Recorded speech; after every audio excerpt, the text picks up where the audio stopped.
understand what you're saying. Let's table it next meeting. We'll bring back a consolidated. How about we brought back a consolidated? I'd much rather you do that. Do that because they're two separate getting in here, so that way it's cleaner and everybody understands. Personally, I don't think you should have conflicts out there. You don't want to work with one person.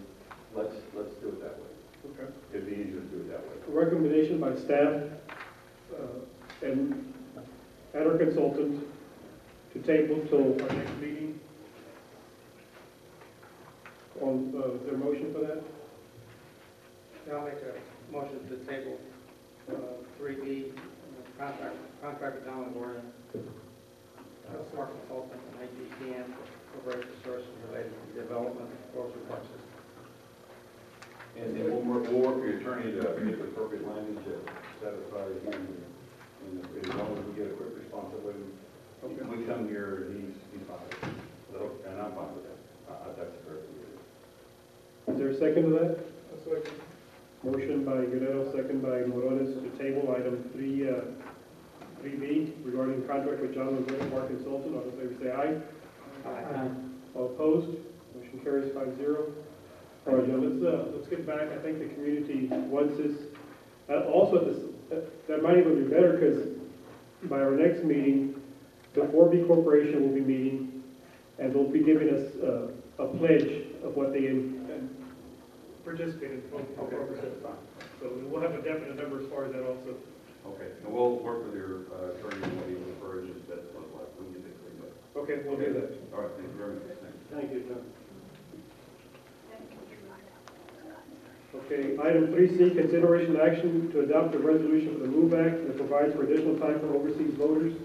Do we have the resolution? We actually have two. Okay, I'll see it. May I use the podium, please?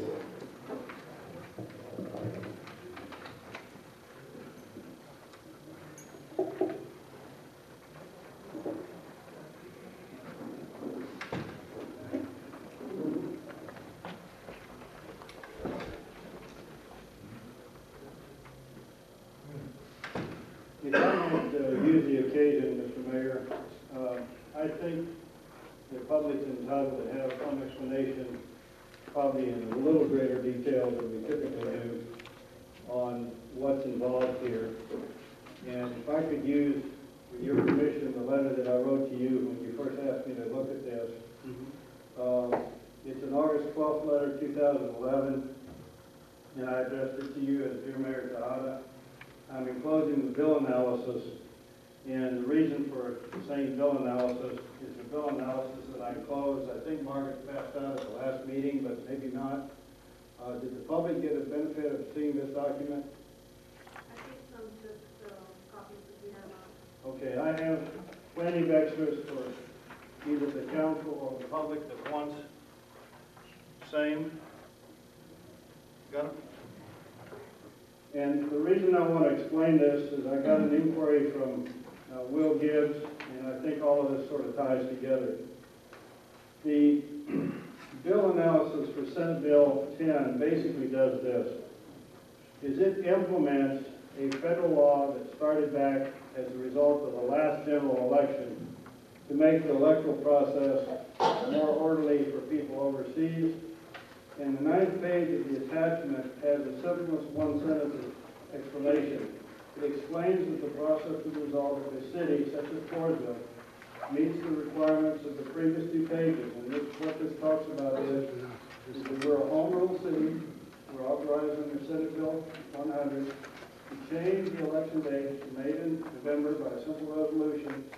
Such a resolution supersedes any contrary election date which you presently have in both the charter and in the general election code. And it further provides that the city, when you make that change, will adjust the terms of office to conform to the new election date, which would be November. And by doing this, as we explained in the handout I just passed out, what it does is it provides there won't be an absence in officers. So it allows you to hold over from May to November which is an extension of office that's required by the special act that Senator Vanderkeer sponsored and ran through the committee. The upshot of making these changes is not simply an extension of office, but it's a presumption by the statute and by the federal Congress that by allowing people greater time to have their ballots processed, sent overseas, allow the ballots to get marked, get them back, and get them here on time, that a greater number of people can participate in the electoral process.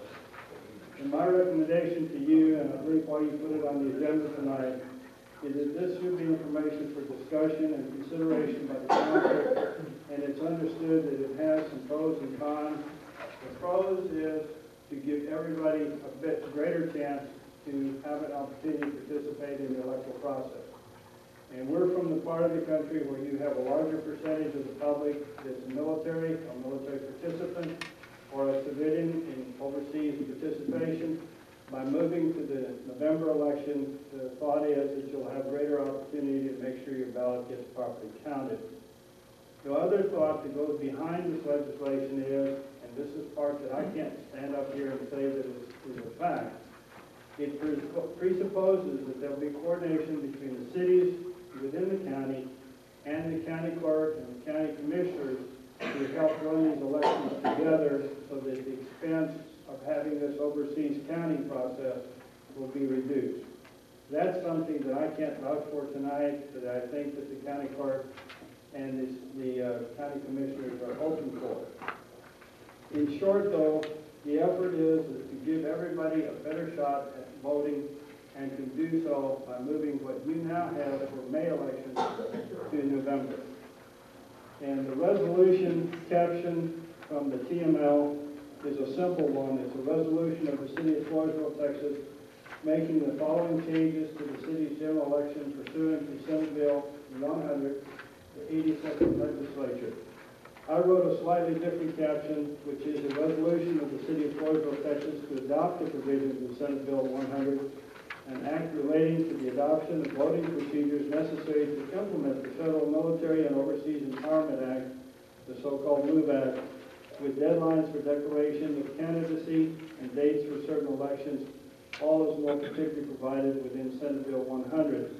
And I added one other thing to the bill, and that is that you'll be taking some of your information and directives from the Secretary of State, because the Secretary of State's office is charged with responsibility for implementation.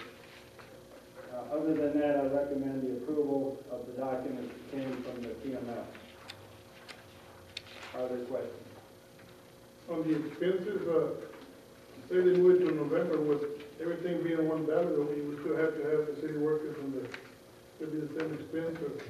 Well, the thought behind it, Mr. Morone, is that if it worked like lots of people had hoped, is that it would be all done by the county clerk. But I can't tell you that we've made the intergovernmental or interlocal contract to have that done.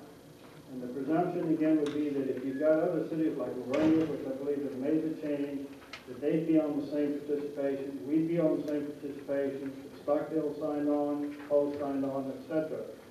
Otherwise, we can do it by ourselves as we customarily have, but there'll be more time for the ballots to be sent and returned and have an opportunity for people in uniform to participate. That's the big issue, participation. Any other discussion, council? Is there a motion?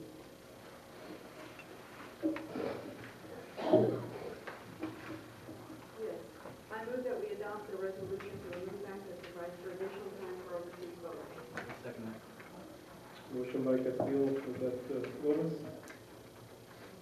Motion by Castillo, second by Gomez, to approve the resolution for the MOVE Act that provides for additional time for overseas voters. All in favor say aye. Aye. All opposed? Motion carries 5-0. Item 3D, consideration and action for second reading of draft ordinance for recreational vehicles, parks from P&Z. Mr. Rosenberg, we have the draft ordinance here with us. Any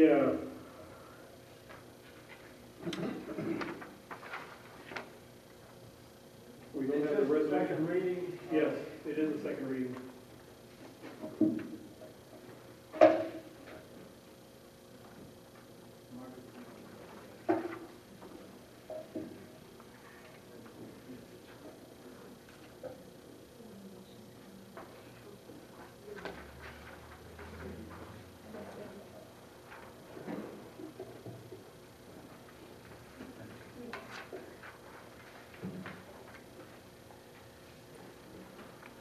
Mayor, members of the council, this is a formality, but it's an ordinance of the city of Floresville, Texas, regulating recreational vehicles within the municipal limits of the city of Floresville, providing for the licensing of recreational vehicles, of vehicle parts, providing for inspections, fire protection, revocation of licenses, providing a penalty not to exceed $2,000 for each offense, except where a different penalty has been established by state law, providing each and every day that violation is continued shall constitute a separate offense, providing a severability clause, which means that if some parts are declared invalid, the rest will remain, providing a repealer clause for any matters in conflict, and establishing an effective date, which would be as of passage, and providing for publication. The matter has been published. This would be the second reading. I had one phone call today from Ben Reed asking me to announce on his behalf that he was in support of the ordinance and that he appreciated the changes that were made at the P&Z consideration of this matter at the last P&Z meeting, and asking or endorsing the passage. So you're reading this as a second time, as a formality. As far as I know, there have been no further comments since your last meeting, unless there's somebody from the audience to the contrary. Any discussion? Go ahead, sir. One other thing I'd like the record to reflect tonight, and Margaret or Cindy, you probably need to help on this. We did tell the people that participated in the last P&Z meeting that we would recognize those people who have existing permits, effectively recognizing their status as we enact this ordinance as their grandfathers. And I'd like you, if you will, Cindy, to furnish to the city clerk, Margaret, the names of those individuals. I think there are 4. Those would stand as grandfathers under existing procedures. And with that caveat, I recommend approval. Council, any discussion? Yeah, actually, that was my only real factor that was going to weigh in today, was actually the grandfather. How did y'all decide that? I'm sorry? How was that decided, who was grandfather? The way that comes about is that Section 254 of the General Government Code says something like this, that when somebody makes an application for land use or permit regulation from a public body, that their application is to be considered under the rules and regulations that exist at the time of the application. And it goes further to say that the rules and regulations that are applicable on the time of the application not only are beneficial to the person making the application, but it runs with the land. So what we were trying to do is to get the people that came and commented, we trying to get the benefit of their comments, the benefits on how it would affect them. And there was 2 things we were trying to do that were balancing.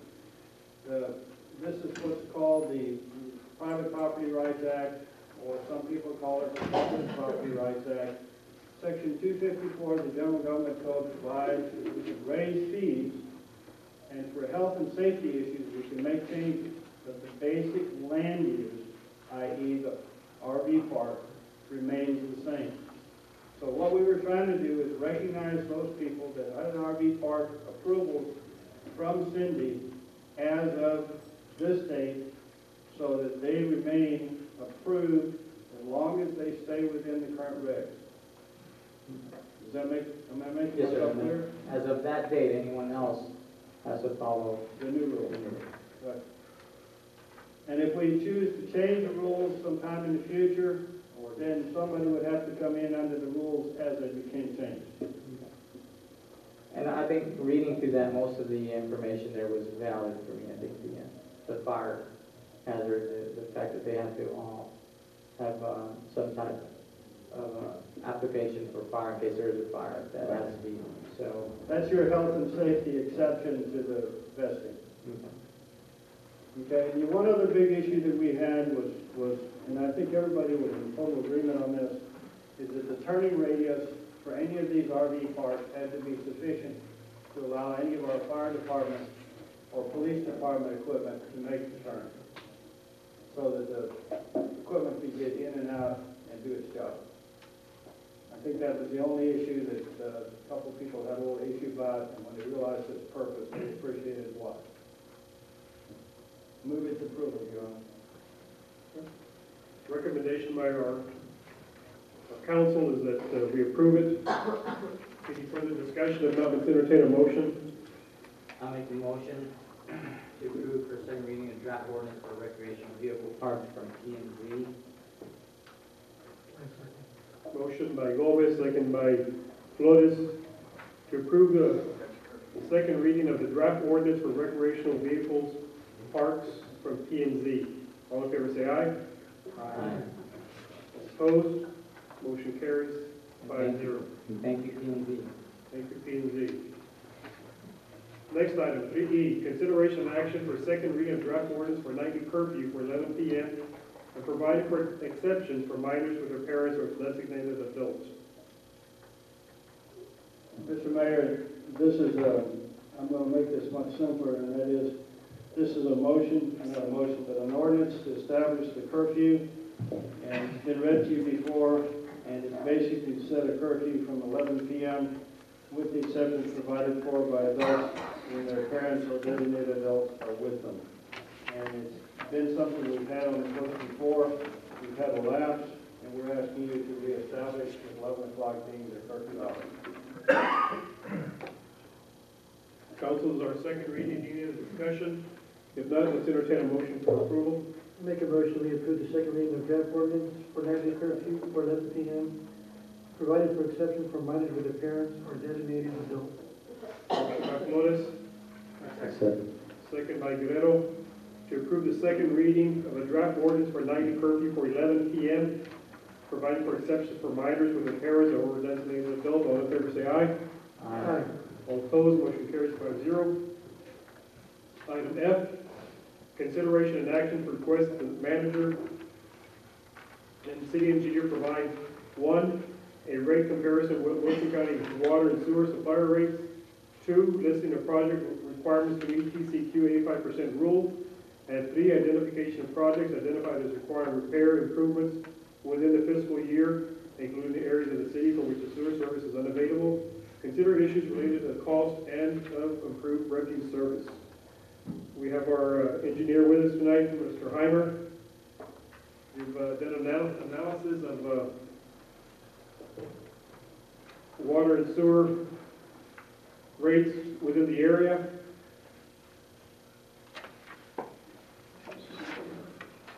I have a kind of a little summary of my notes I'm going to Yes, pass sir. out to everybody. Please.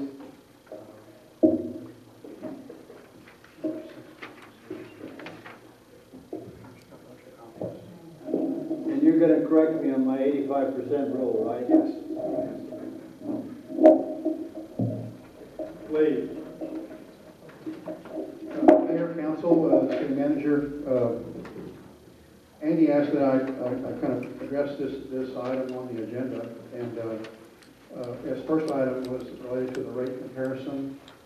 Sherry had already done a pretty good job of that as far as talking with the other cities in the county to determine what their current water and sewer rates are. And attached to that handout that I gave you, the last page, was kind of a summary of what she found, and it kind of gives you an idea of the current rates that Floresville has compared to Post, Longoria, Stockdale, Pleasanton, Oak Hills Water, and also Southern Springs Water Supply. And as you can see on there, kind of quickly, Pope is in the process, I think, of raising their rates, but their existing base rate for water is about 52% higher than Floresville. Their wastewater rate or sewer rate is about 50% higher. Lavernia is currently about 24% higher than Floresville. On their water, on their wastewater, about 60% higher. Stockdale, they're about 48%